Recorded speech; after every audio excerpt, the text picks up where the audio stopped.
प्यारे साथियों नमस्कार, मैं विनोद और आप देख रहे हैं मनु राठी यूट्यूब चैनल। आप सभी साथियों का हार्दिक स्वागत है। प्यारे मित्रों, यूपी में थोड़ी सी खुशखबरी जो है, जो हमारे बेरोजगार युवा साथी हैं उनके लिए बढ़ रही है। अच्छा, मैं उनको बेरोजगार की जगह यह कहूंगा कि संघर्षशील जो साथी हैं हमारे, उनके लिए खुशखबरी बढ़ रही है। यूपी जीआईसी प्रवक्ता के भी कितने 1471 पद एक तरफ और 43 पद और दृष्टिबाधित और उनके लिए ना, तो इतने पदों की जो है वैकेंसी हमारे साथ आ गई है। उस वैकेंसी पे मैं क्या करूंगा, आप लोगों को से साथ डिटेल में बात करूंगा। क्या कुल कितने पद हैं? कुल पद हैं 1516 पद हैं। और कैसे कैसे हैं उसमें पद जो है, पुरुष के हैं उसमें 777 और महिला के पद हैं 654। उम्र की बात अगर करें तो उम्र को दिया है कि मिनिमम 21 साल और मैक्सिमम 40 साल। और उसके बाद उसी में प्रवक्ता दृष्टिबाधित और स्पर्श वाले उनके लिए अलग से पद आया है। वो कितने पद आए हैं?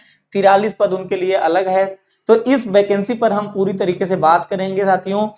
अब हमें और क्या जानकारी चाहिए इसमें जानकारी हम चलते हैं कि इसके परीक्षा पे, इसकी परीक्षा प्यारे साथियों कब? इसकी परीक्षा 2 चरणों में होगी। एक बात कि 2 चरणों में परीक्षा होगी। प्रथम चरण क्या होगा? प्रथम चरण होगा प्रारंभिक चरण, जो प्रारंभिक परीक्षा होती है जिसे हम प्री के नाम से जानते हैं। यह बहुविकल्पी यानी कि ऑब्जेक्टिव होगी, जिसमें टोटल प्रश्नों की संख्या होगी 120। जिसमें टोटल प्रश्नों की संख्या 120 होगी। जीएस और जीके के 40 प्रश्न होंगे और आपके सब्जेक्ट, आप जिस सब्जेक्ट को चयन करेंगे ऑप्शनल सब्जेक्ट जो है, उसके 80 प्रश्न होंगे। इसमें प्यारे साथियों निगेटिव मार्किंग होगी 1/3 की। कुल जो है प्रत्येक प्रश्न आपके 2.5 अंक के होंगे, यानी कि एक प्रश्न 2.5 अंक का होगा। टोटल जो है 120 प्रश्न, अंकों की कुल टोटल अंक हो जाएंगे 300। समय आपको मिलेगा प्री के एग्जाम में 2.5 घंटा। समय आपको कितना मिलेगा? 2.5 घंटा मिलेगा। दूसरे एग्जाम पे बात कर लेते हैं। दूसरी परीक्षा है मुख्य परीक्षा, जिसे हम लिखित के रूप में होगी। अब लिखित के रूप में होगी तो उसमें कितने प्रश्न पत्र होंगे? तो उसमें 3 प्रश्न पत्र हैं। 2 तो सभी को अनिवार्य रूप से देने हैं जो सामान्य जो है कैंडिडेट हैं। एक तीसरा प्रश्न पत्र उनके लिए बढ़ेगा जो दृष्टिबाधित और स्पर्श वाले हैं। वो ब्रेल लिपि वाला, तो वह सभी के लिए नहीं है, वह ऑप्शनल है, केवल उन व्यक्तियों के लिए या उन कैंडिडेट्स के लिए। तो 2 जो है कितने 2 प्रश्न पत्र आपको देने होंगे। प्रथम प्रश्न पत्र में सामान्य हिंदी एवं निबंध के प्रश्न होंगे। सामान्य हिंदी के 50 जो है अंक होंगे, निबंध के 50 अंक होंगे। समय मिलेगा आपको 2 घंटा। कुल जो है प्रथम प्रश्न पत्र कुल अंक होंगे 100। अब इसमें जो द्वितीय प्रश्न पत्र है प्यारे साथी, वह वैकल्पिक विषय, मतलब जैसे मान लीजिए कि अगर मैं हिंदी से प्रवक्ता देने जा रहा हूं तो वैकल्पिक विषय के रूप में मेरा यहाँ हिंदी रहेगा और इसका समय मिलेगा मुझे 3 घंटा। इसमें टोटल जो है 300 अंक होंगे। कितने टोटल होंगे? 300 अंक। अब मैं इसके ना थोड़ा सा जो है चर्चा आपको और जो है बताते हैं। इसमें पदों की संख्या और एक एक करके कि क्या क्या जो है अर्हता है, कितने कितने पद आए हैं, इन सब विषय पे हम थोड़ी थोड़ी बात कर लेते हैं। अब प्यारे साथी आपको पता ही है कि यूपी ने अभी एलटी और इसके पहले अब उन्होंने शुरू किया है ओटीआर। तो यदि एक बार आप ओटीआर मतलब वन टाइम रजिस्ट्रेशन कर लेते हैं तो आपका क्या होता है, उसी जो है रजिस्ट्रेशन नंबर को डाल के जो है फॉर्म भरा जाएगा और वह ओटीआर के लिए इसमें भी दिए हैं। प्रथम चरण के लिए शुल्क है जो है 100 रुपए और जो पिछड़ा और कमजोर वर्ग है उनके लिए जो है 100 रुपए, अनुसूचित जातियों के लिए 40 रुपए है। प्लस जो है ऑनलाइन जो आपकी फी जो है 25 रुपए कटी की हुआ है। यह तो हो गया इस फॉर्म की फी। अब ऊपर चले हैं, थोड़ा सा और आगे बढ़े। यदि आपको मैं बता दूं तो आप देख ही रहे हैं, उम्र मैंने बता ही दिया कि उम्र 21 से 40 साल। छूट आपको उत्तर प्रदेश के सरकार के जो है जो अधिनियम है आयु वर्ग छूट का, उसके अनुसार आपको 5 साल 3 साल का जो छूट मिल रहा है वह सबको मिल जाएगा। अधिमानी अर्हताएं आपको थोड़ा सा मिल सकता है यदि आप उस विषय से, जिस विषय में आप देने जा रहे हो उसमें पीएचडी किए हो, यदि आप प्रदेश सेना में न्यूनतम जो है 2 वर्ष की नौकरी हो, या राष्ट्रीय कैडेट कोर यानी एनसीसी में आपने 20 सर्टिफिकेट प्राप्त किया हो।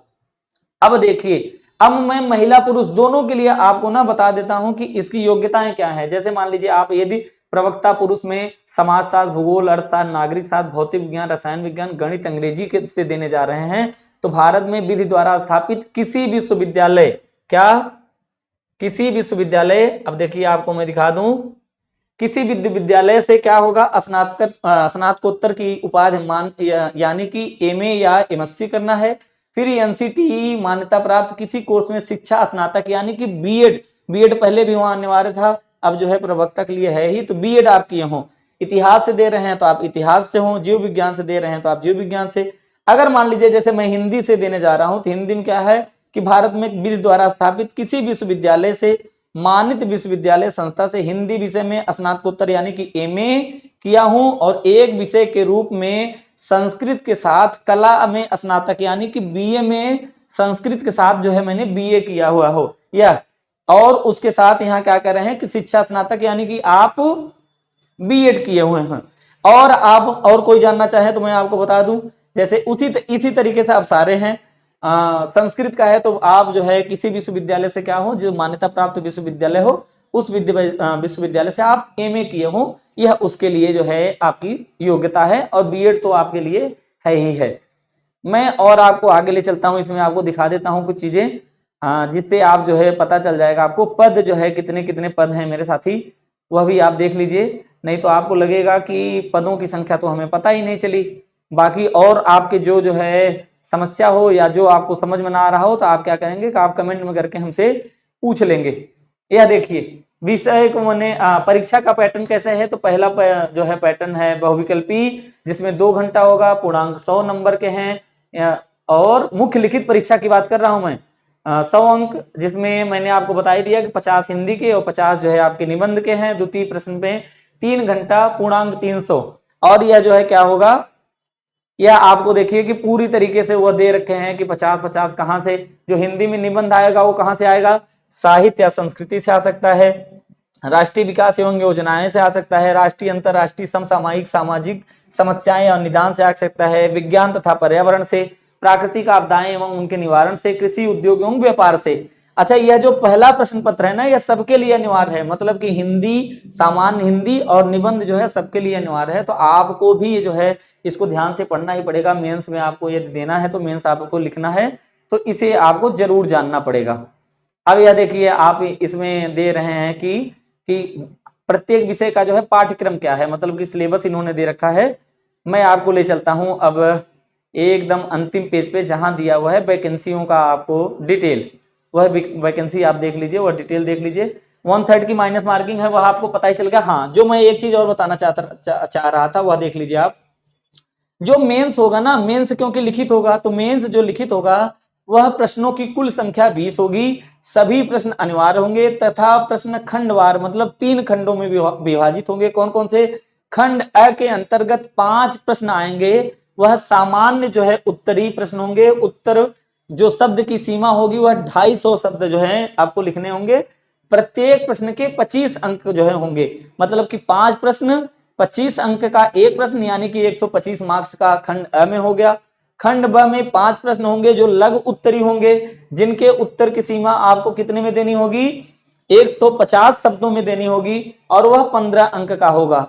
उसके बाद खंड स के अंतर्गत कुल 10 प्रश्न आएंगे, अति लघु उत्तरी होंगे, उत्तर की सीमा 50 शब्दों में आपको देना है, और उसके लिए 10 अंक का होगा, यानी कि टोटल मिला के कितने? 100 अंक यहाँ, 150 यहाँ, और 125 यहाँ, 125 यहाँ, और 115 अंक का एक प्रश्न होगा ना, और 5 दिए हैं तो 15 × 75 का यहाँ, और 75 का यहाँ, तो कुल मिला के 300 अंक आपके इस हिसाब से 300 अंक हो जाएंगे। एक दूसरे, अब जो है यहां आ जाइए, विषयवार जो है एक एक करके पहले पुरुष वर्ग का बता देता हूं, नहीं तो पुरुष नाराज हो जाएंगे, कहेंगे कि महिलाओं को वैसे ही जो है इतना लोग जो है कह रहे हैं कि महिला जो है प्रथम, तो सर ने भी वही किया। अंग्रेजी में देखिए, पुरुष वर्ग में पहले सुन लीजिए, राजकीय इंटर कॉलेज में क्या है, अंग्रेजी में 100 पदों की संख्या 100 है। अनारक्षित की मतलब कि आप जनरल पद कितने हैं? 34 हैं, और अनुसूचित जनजाति के लिए 18 है, अनुसूचित जनजाति के लिए 2 पद हैं, पिछड़ा वर्ग के लिए 36 पद हैं, ईडब्ल्यूएस के लिए 10 पद हैं। ऐसे ही इकोनॉमिक्स में 41 पद आए हैं, सबसे ज्यादा पद जो है अंग्रेजी में है। उसके बाद और अगर पदों की मैं बात करूं, जैसे हिंदी का, तो टोटल पद जो है 82 हैं, 27 जो है जनरल में है, 19 एससी वर्ग में है, 1 पद जो है एसटी में है, 27 पिछड़ा वर्ग में है, और 8 पद जो है ईडब्ल्यूएस में है। स्वतंत्रता संग्राम सेनानी के लिए भी अलग से दिया हुआ है। तो सबसे ज्यादा अंग्रेजी में पद हैं। उसके बाद गणित में 94 पद हैं, भौतिक विज्ञान में 86, रसायन विज्ञान में 85, जीव विज्ञान में 73, भूगोल में 38, संस्कृत में 36, नागरिक शास्त्र में 51, नागरिक शास्त्र मतलब जिसे आप राजनीतिक शास्त्र कहते हैं, और समाज शास्त्र में 23, हिंदी में जो है 82 पद। यह रही जो है पुरुष वर्ग की वैकेंसी। अब मैं आपको दिखा देता हूं किसकी, महिला वर्ग में। महिला वर्ग में अंग्रेजी में 84 पद हैं यहाँ, 53 जो है आपको जनरल के हैं, 10 अनुसूचित जनजाति के, और 10 जो है 3 अनुसूचित जनजाति के, पिछड़ा वर्ग के 10 पद, ईडब्ल्यूएस के 8, अर्थशास्त्र में 36 हैं। उसके बाद सबसे ज्यादा पद यहाँ भी भौतिक विज्ञान में 104 पद हैं। हिंदी में प्यारे साथियों महिला वर्ग में भी 80 पद हैं। नागरिक शास्त्र यानी कि पॉलिटिकल साइंस में 54 पद हैं, और समाज शास्त्र में 44 पद हैं। 26 पद जो है, अब अगर हिंदी को विभाजित मैं करूं तो 80 में 26 जनरल के हैं, 21 एससी के हैं, 4 एसटी के हैं, 21 ओबीसी के हैं, और 8 जो है किसके हैं, 8 हैं ईडब्ल्यूएस के। यह पूरी वैकेंसी रही। अब आपके मन में प्यारे साथी एक बात इस समय आ रही होगी कि आखिर अब जो है हमें करना क्या चाहिए, तैयारी कैसे करनी चाहिए। तो तैयारी के लिए प्यारे साथियों जानते हैं आपको कहीं जाने की जरूरत नहीं है। हमारा जो है हिंदी का एलटी बैच जो है, उसी एलटी बैच से ही हम प्रवक्ता की पूरी तैयारी कराएंगे जब तक आपकी जो है सिलेक्शन हो नहीं जाता। हमारे पास इंग्लिश का जो है बैच है, और इसके बाद हमारे पास जो है पॉलिटिकल साइंस का बैच है। तो आप इन 3 बैचों के लिए आप हमसे जरूर हमारे नोटबुक एकेडमी पे जाके हमारे नोटबुक एकेडमी ऐप पर देख सकते हैं। आपको चयन तक का जो है हमारी जिम्मेदारी है। हम आपके साथ निरंतर जो है प्रयास करेंगे कि आपका चयन हो जाए। 15 अगस्त से ये बैच जो है हम शुरू कर रहे हैं। कुछ इसमें रिकॉर्डेड फॉर्म में है, और आपको सिलसिलेवार जो है इसकी जानकारी मिलती रहेगी। आपको इसकी तैयारी पूरी विधिवत अच्छे ढंग से प्रैक्टिस के साथ कराई जाएगी। तो जितने भी साथी हैं क्या करें, वो सभी साथी किसके लिए, इस प्रवक्ता पद की तैयारी के लिए हो जाएं तैयार। हम भी हैं आपके साथ। आप सभी साथी क्या करें कि निरंतर इसी तरह हमारे साथ जुड़ते रहें, हमारा मनोबल बढ़ाते रहें, और हम आपके लिए नई नई जानकारियां लाते रहेंगे। तब तक आप सभी साथियों को नमस्कार, जय हिंद।